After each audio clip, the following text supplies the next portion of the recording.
নমস্কার। কেমন আছো তোমরা? তোমাদের আবার একটি নতুন ব্লগে স্বাগত জানাচ্ছি।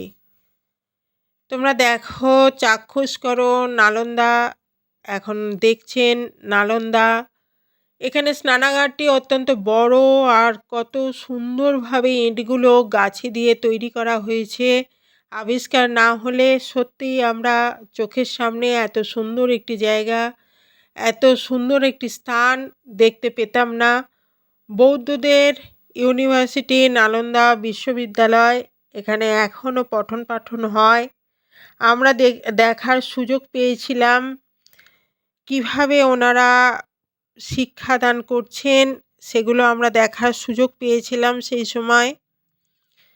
তারও কিছু ভিডিও নিয়ে আমি আসবো আবার। এইটা বৃহৎ স্নানাগার, বারবার ইতিহাসের পাতায় উল্লেখ আছে।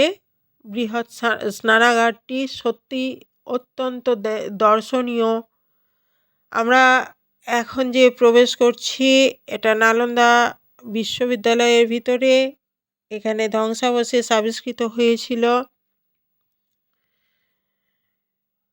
দয়ারাম সাহানির সৌজন্যে আমরা দেখার সুযোগ পাচ্ছি।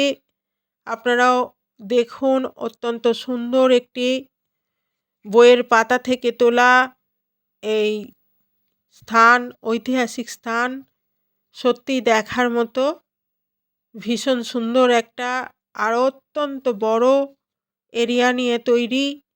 অনেক ছাত্রছাত্রীরা এখানে এসেছে, তারা চাক্ষুষ করতে তাদের শিক্ষক মহাশয়দের, শিক্ষিকাদের সাথে, বিভিন্ন ইউনিভার্সিটিদের সাথে, তাদের সাথে আমাদের কিছু কথা হয়েছিল। আমরা ছাত্রছাত্রীদের সাথে কথা বললাম, তারা খুবই উৎসাহিত। ভীষণই উপভোগ্য জায়গা একটা, ভ্রমণের পক্ষে কেমন লাগে।